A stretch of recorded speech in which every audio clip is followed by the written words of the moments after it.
My name is Irene Beasley. I'm 31 years old, and I'm sitting in an airport lounge watching raindrops slide down the window like they're racing each other. In 20 minutes, my flight boards. Switzerland. I should be nervous, but all I feel is quiet. The kind of quiet that comes after a long storm finally breaks. Johnny once told me I'd be lost without him. He said it often enough that I started to believe it. But maybe, just maybe, getting lost is exactly what I need. Johnny and I had been together for 4 years. He was 29, worked in PR, and could charm anyone in a 10-foot radius. Every outfit perfectly styled, every word polished like it had been rehearsed. I used to admire that. Now I realize it was performance. Everything was. I'm a software architect. Not flashy, not loud. I build things that live quietly in the background and make systems run smoother. Johnny, on the other hand, wanted the spotlight. And in his spotlight, I was the prop. He'd say things like, "Irene, you're lucky you have me. You'd still be wearing those sad blazers from college if I hadn't intervened." Or, "My friends can't believe you spend weekends coding for fun. You should get out more." I'd laugh it off because it was easier than arguing. But deep down, I started feeling smaller, duller. Like every part of me he didn't approve of was something to be fixed.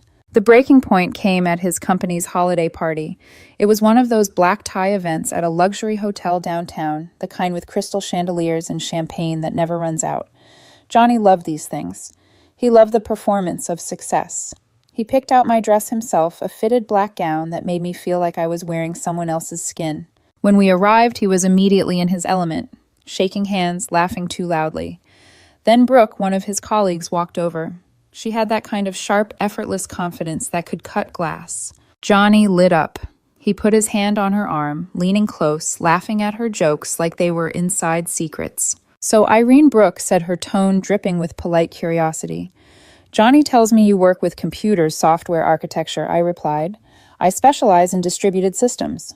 "Oh, must be nice having stable hours," she said, smiling in a way that didn't reach her eyes. "Johnny's in PR, crazy schedule, but those bonuses." She winked at him. Johnny chuckled, and then he said the line that split my world clean in two. "Irene's sweet, but she's not exactly ambitious. I'm the best thing that ever happened to her. She'd be lost without me." The air went still. Even Brooke blinked like she hadn't expected him to say it out loud. Everyone around us went silent. And me, I managed one word. Probably. I said it softly, not to agree. Just because it was easier than crying. Later, I stood in the restroom staring at my reflection. The fluorescent lights buzzed overhead, harsh and unflattering. I barely recognized the woman looking back at me, lipstick smudged, eyes tired. Smile. Practiced. 4 years of this. 4 years of being his project. I whispered to the mirror, maybe getting lost is exactly what I need. And that's when something cracked open inside me. Something small but unstoppable, like a fracture that had been waiting for the right pressure. 2 days later, I began my escape plan. I updated my LinkedIn. I reactivated my old professional email. I sent resumes to companies I'd been too scared to apply to before. Within a week, my inbox was full. Turns out unambitious women with a decade of systems experience are actually in high demand. Then came the offer that changed everything. A tech firm in Switzerland developing cutting-edge quantum computing applications.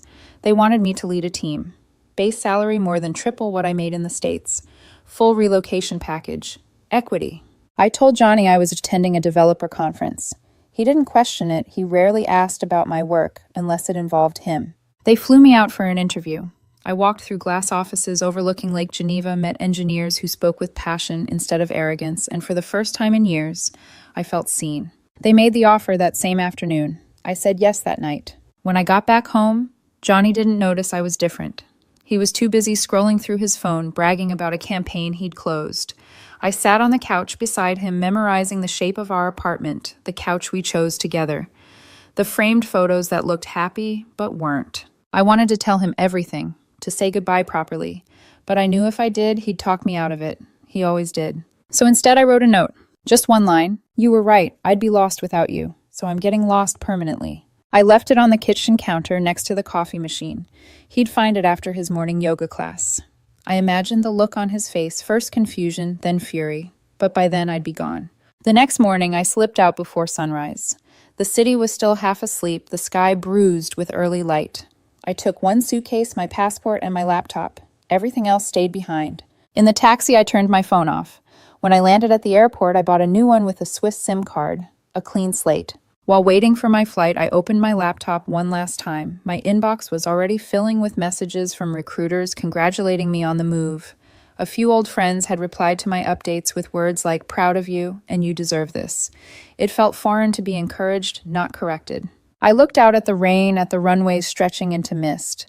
Somewhere in the distance, a plane lifted into the clouds. It looked free, weightless. I imagined Johnny pacing the apartment, finding the note, calling my phone, then calling again and again, until he realized I wasn't answering. Maybe he'd be angry. Maybe he'd call me selfish. Maybe he'd tell himself a story where he was the victim, but that was no longer my concern. For 4 years, he had written the script of my life. It was time I took the pen back. The loudspeaker crackled. Flight 221 to Geneva, now boarding. I closed my laptop, stood, and took a deep breath. The rain had stopped. And for the first time in years, I didn't feel small. I didn't feel broken. I just felt me. As I walked toward the gate, I passed a mirror wall near the terminal shops. I caught a glimpse of my reflection. No makeup, messy hair, dark circles under my eyes. But there was something new there too, a softness, a strength. Johnny was right about one thing: I was lost, but not in the way he meant. This time I wasn't losing myself, I was finally finding her. The first morning in Switzerland didn't feel real. Jet lag had tangled my sense of time. Sunrise and sunset blurred together like someone had smudged the day. I stood at the window of my temporary corporate apartment overlooking Lake Geneva and thought this was the first morning in years that I didn't have to look over my shoulder before smiling. I hadn't cried once since I left. Not at the airport, not on the plane, not even when I saw the Alps appear beneath the clouds like something out of a dream. But the silence inside me was heavy, not grief, just the echo of everything I'd survived. I checked my inbox that afternoon. New messages, all from one sender, Johnny. 4:47 p.m. Very funny, Irene. When are you coming home? This isn't cute. 5:06 p.m. I just called your office. They said you resigned. What's going on? 6:22 p.m. Voicemail transcription. Irene, you can't just disappear like this. We have dinner with my parents this weekend. Call me. 8:40 p.m. Your stuff is still here. You're obviously coming back. Stop being dramatic. I read them all, didn't respond. It was like watching a movie of someone else's life, a woman I didn't recognize tethered to a man who thought silence was rebellion, not peace. By midnight, the tone had changed. I'm calling the police if you don't respond. They said you're an adult, so they can't do anything. You can't just vanish. This isn't how relationships end. I closed my laptop and let the screen fade to black. The reflection that looked back at me wasn't scared anymore. It was calm, almost relieved. The next day, I went to my new office for the first time. Everything was clean lines and bright glass. People greeted me by name, even though we'd only met once. My new manager, Pierre, showed me around. We're lucky to have you, he said, smiling. Your background in distributed systems is impressive. Lucky to have me. I don't think anyone had ever said that to me before, not without a trace of surprise or condescension. For years, Johnny had made my success sound like a favor he was doing me. You only got that project because I helped you network, he'd say. Or, you're so emotional in meetings it's cute. I'd believed it too, that I was a lucky passenger in my own life. But standing in that Swiss office hearing Pierre's words, I realized something small but seismic. I wasn't lucky to have Johnny. He was lucky to have me, and he'd wasted it. Day 3, the first real confrontation. Johnny had found my new email address. I don't know how. Maybe through old contacts, maybe through sheer determination. His message was short. Subject: we need to talk. Irene, you can't just run away from a 4-year relationship. Whatever this is about, we can fix it. I know I say things sometimes, but you're too sensitive. You always have been. There it was. The word that used to make me fold every time sensitive. He weaponized it like it was kindness, but it was always a muzzle. I didn't respond. Instead, I went for a walk along the lake. The air was cold enough to bite, but clean, sharp, alive. People spoke French around me, soft, fluid, indecipherable. I didn't understand a word, and that was strangely freeing. No one knew me here. No one had a story about who I was supposed to be. When I returned, there was another email waiting. Subject: Switzerland. You took a job there without discussing it with me. That's completely unacceptable. We're partners. You don't make unilateral decisions like this. I demand you decline that offer and come home immediately. He demanded. Even now, even from another continent, he thought he could dictate the terms of my existence. I laughed out loud. The sound startled me. I hadn't heard myself laugh like that in months, maybe years. I typed my response carefully. Johnny, do not come to Switzerland. You are not welcome here. We are not together. We will never be together again. This is not a discussion or negotiation. Any further contact should concern logistics only. Irene. Then I hit send. My hands trembled, but not from fear, from release. It took him less than a minute to reply. You don't get to end things like this. I invested 4 years in you. I made you who you are. That job, you only got it because I pushed you. You owe me. I stared at the screen until the words blurred. Owe him. For what? For shrinking. For apologizing for breathing too loud. For becoming small enough to fit inside his ego. No, not anymore. Later that night, my colleague invited me to a team dinner. I hesitated before saying yes. I'd forgotten how to be around people without calculating every sentence. But when I arrived, it was easy. They asked me about my move, about my interests. When I mentioned gaming, one of the developers grinned. Bring your setup next week. We do game nights here. No judgment. No judgment. The phrase felt foreign. At one point, someone clinked their glass and said, to new beginnings. Everyone raised their drinks. And for the first time in a long time, I didn't feel like an outsider pretending to belong. When I got home that night, the city was wrapped in silver fog. I stood by the window again, watching the faint glow of boats drifting across the lake. My phone buzzed once an international number. I didn't answer. I placed it face down on the counter and poured a glass of wine. The hum of silence filled the room, but it wasn't empty. It was peaceful. Johnny's words echoed faintly in my mind. You'd be lost without me. He wasn't wrong. I was lost. But as I looked out over the water, I realized something new. Being lost didn't have to mean being broken. Sometimes getting lost is the only way to find where you truly belong. By the end of my first week in Switzerland, I'd started to breathe again. Not the shallow, careful kind of breathing I used to do around Johnny, where every word had to be measured, every silence accounted for, but the real kind. Deep, unapologetic. My days filled quickly. Morning walks to the office cafe coding sessions that stretched into late afternoons dinners with the team that always ended in laughter. I wasn't the quiet girlfriend anymore. I was Irene Beasley, senior software architect, with a keycard that opened every door and a skyline view of Lake Geneva. I didn't know it yet, but peace has a way of making old storms jealous, and my storm had just booked a flight. It started innocently enough. Another email from Johnny, subject line, let's be adults about this. Irene. I've been thinking. Maybe you're right. Maybe a change of scenery could be good for us. I can do PR anywhere. Switzerland could be our adventure. I've already looked at apartments online. We'll need at least a 2-bedroom and I'll need a car. I assume your package includes housing assistance. Send me the details so I can start planning. We should also talk about engagement rings. If we're moving internationally together, it's time to make it official. My flight gets in Friday at 2 p.m. Pick me up at the airport. I read it 3 times, thinking it must be a joke. He wasn't asking if he could come, he was announcing it. I felt that old familiar dizziness creeping in. The kind you get when someone ignores your no so completely, it starts to feel unreal. I typed my reply slowly, every word chosen like a step across thin ice. Johnny. Do not come to Switzerland. You are not welcome here. If you arrive, you will not be met. This is harassment. Any contact outside logistics will be ignored. I hit send, and for a few hours, I believed that would be enough. Friday morning, I was in a meeting when my phone started vibrating on the desk. 5 missed calls, then 10. Then the emails began. 2:15 p.m. Where are you? I've landed. 2:40 p.m. I've been waiting an hour. This isn't funny anymore. 3:05 p.m. I just spent $30 on a taxi to your company's address. The security won't let me in. 3:10 p.m. They said you told them I'm not authorized to enter. Are you serious right now? I could almost hear his voice through the words, sharp, disbelieving, rehearsing outrage. He thought if he showed up, I'd fold. I always had before. But this time he wasn't walking into my apartment. He was walking into a world that didn't revolve around him. Pierre noticed me go pale mid-meeting. Everything okay, Irene? I hesitated, then decided to tell the truth. An ex-partner flew here, uninvited. He frowned. You mean he followed you? I nodded. Without missing a beat, he said, We'll handle it. Don't worry, we take employee safety seriously here. He left the room for 10 minutes.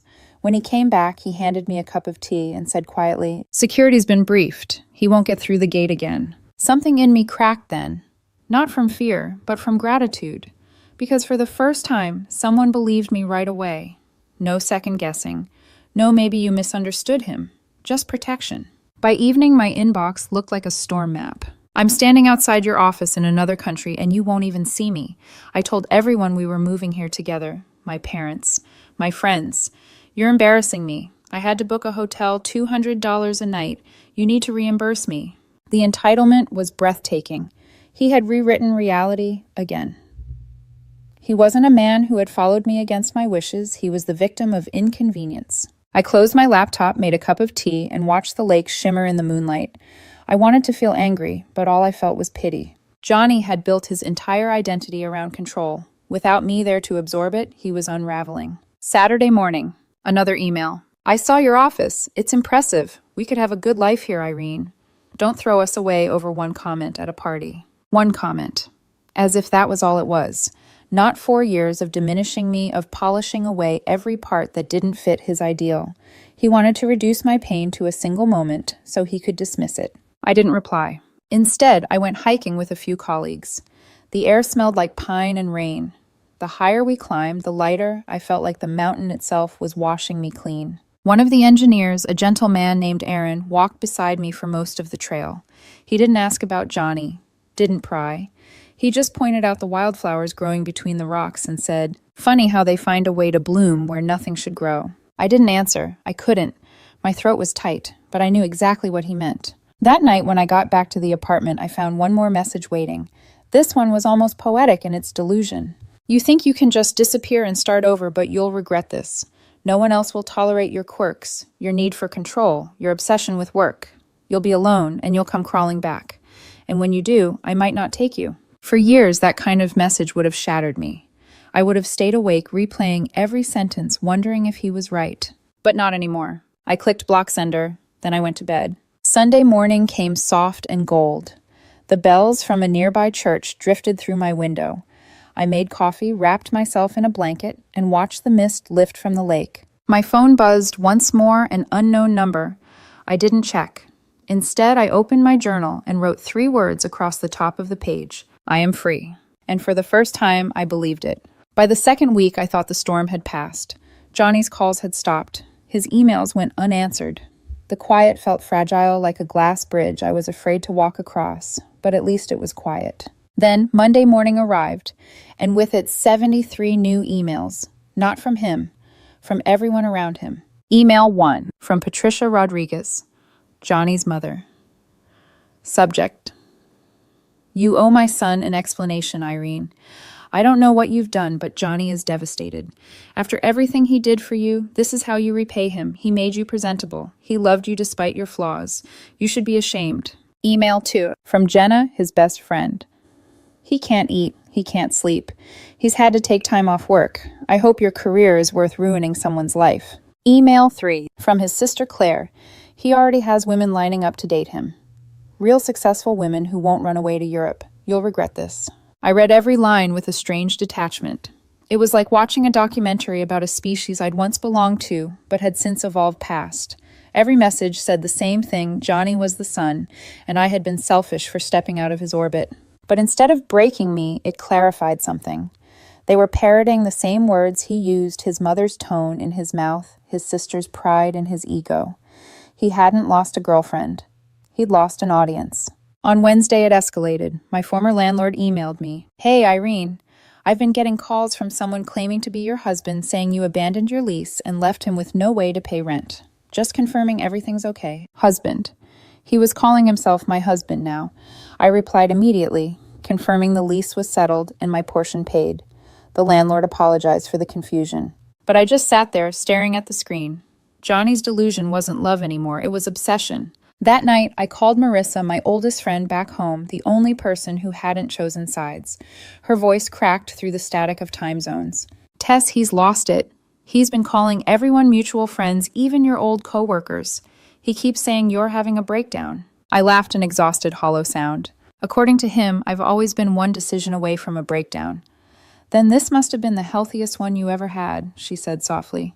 Thursday morning brought a message from my mother. Sweetheart, we just got a strange call from a man named Johnny. He said you were in trouble, that you abandoned him and your job. What's going on? I told her everything about the party, the note Switzerland. When I finished, there was silence on the line. Then Mom sighed. Oh, thank God. I never liked him. He talked down to you every Thanksgiving. Your father wanted to say something, but I told him to stay out of it. A muffled voice in the background. Should have listened to your mother, Tess. That guy was bad news. Send us pictures of Switzerland. And just like that, the shame I'd been carrying about leaving, about disappearing, melted away. Even my parents saw what I'd been too afraid to admit. Friday was when he finally went for my career. A notification popped up on LinkedIn message from Ben Carter, my former boss. Hey, Irene, just FYI, someone called HR claiming you stole proprietary data before leaving. We shut it down immediately. Everything you handed over was perfect, but I thought you should know. I stared at the screen, my chest tightening, then easing.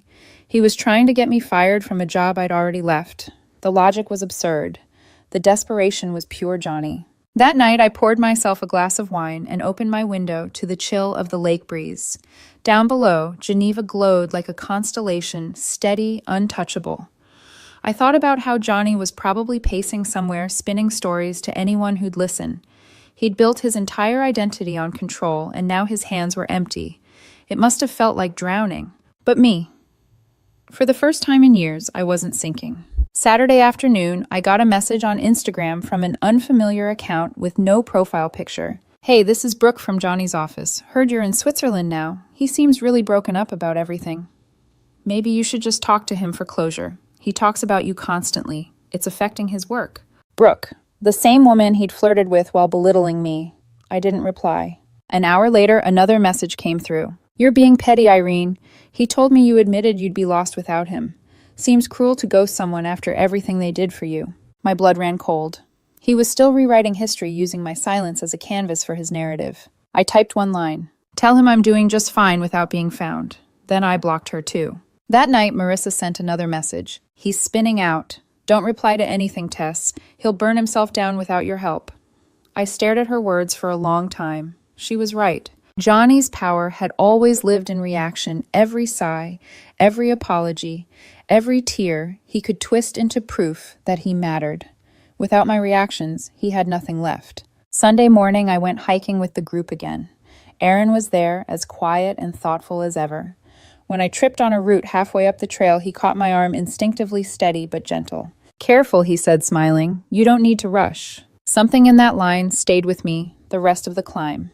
You don't need to rush. For years, I'd been sprinting toward approval, toward safety, toward someone else's definition of enough.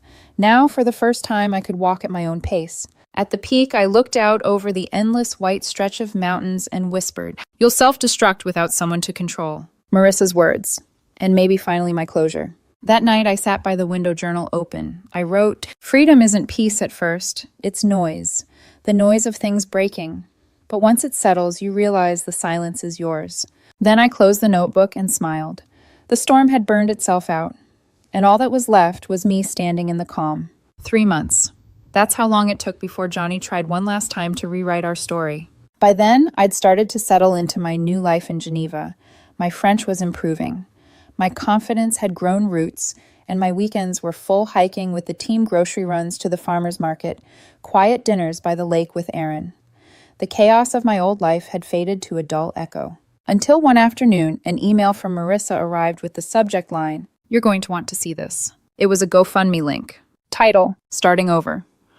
After emotional abuse, help me rebuild. The profile photo was Johnny. Smiling. Polished. The same familiar mask.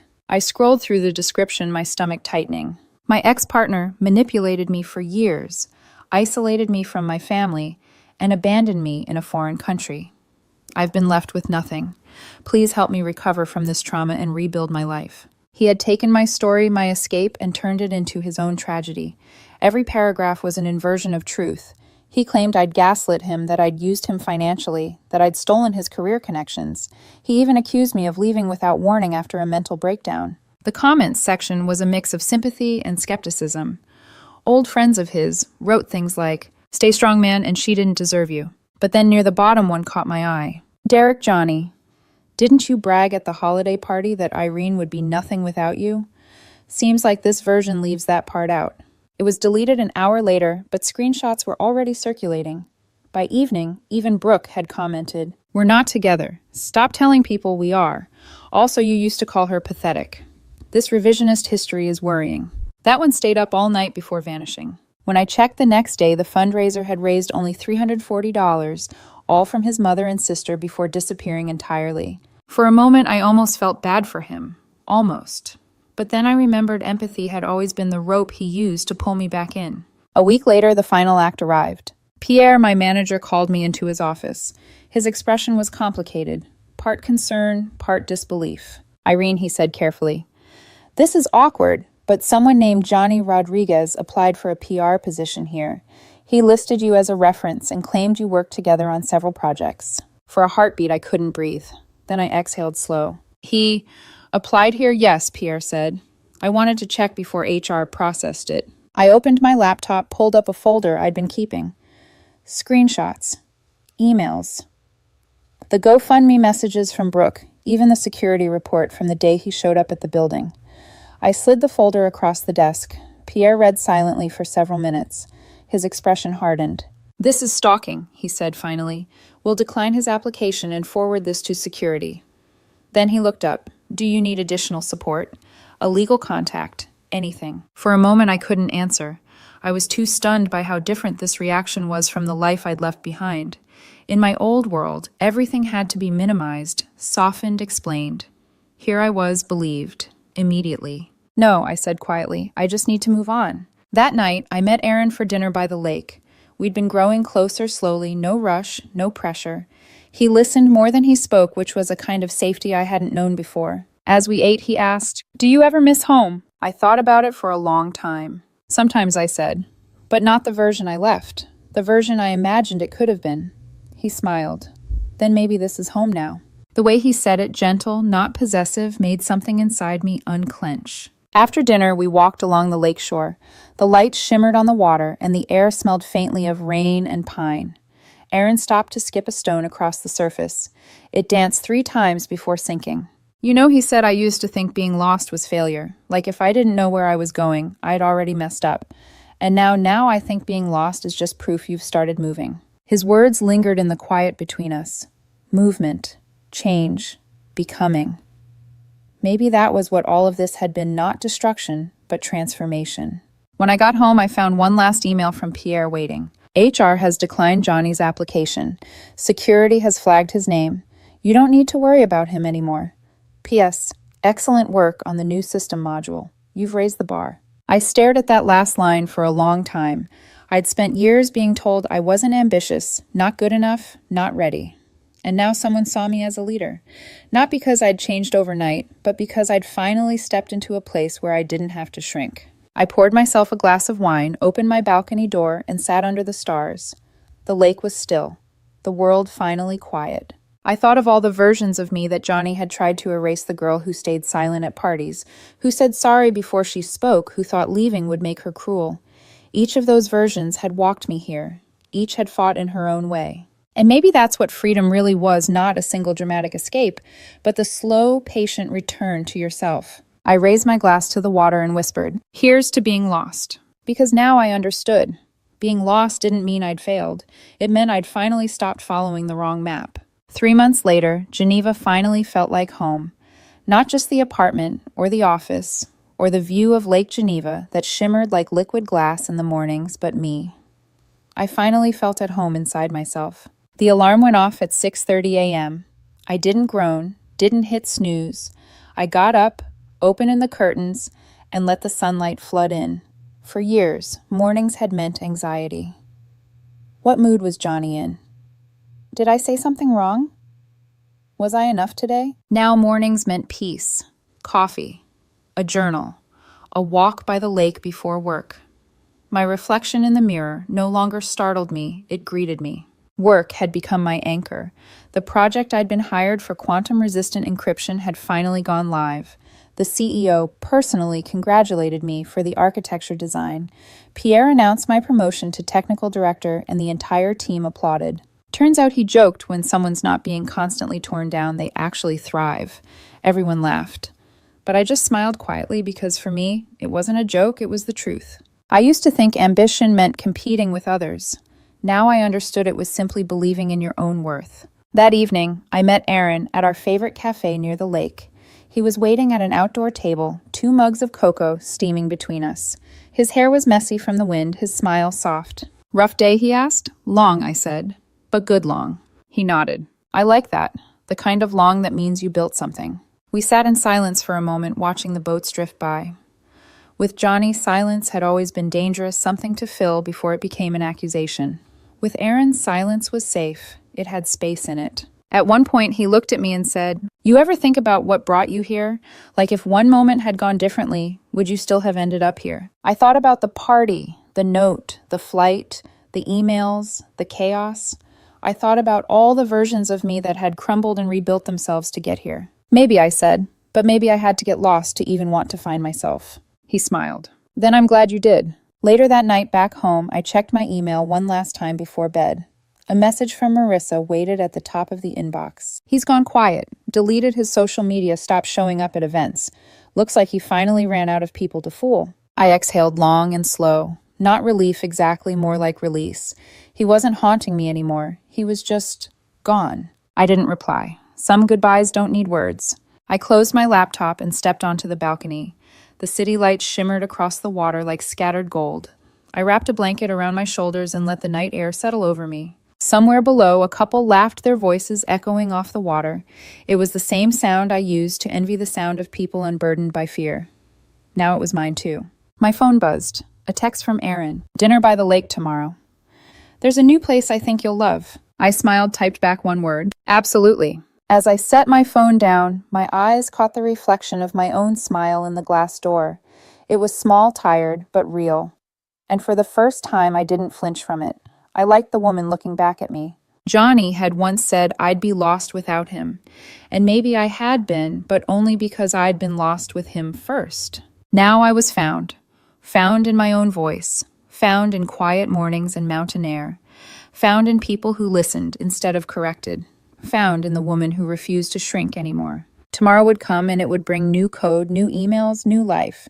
But tonight it was enough just to exist. To breathe freely without asking permission. To let the world be still. I whispered into the quiet. "You were right, Johnny. I did get lost. But it turns out being lost was the best thing that ever happened to me." And for the first time in years, I closed my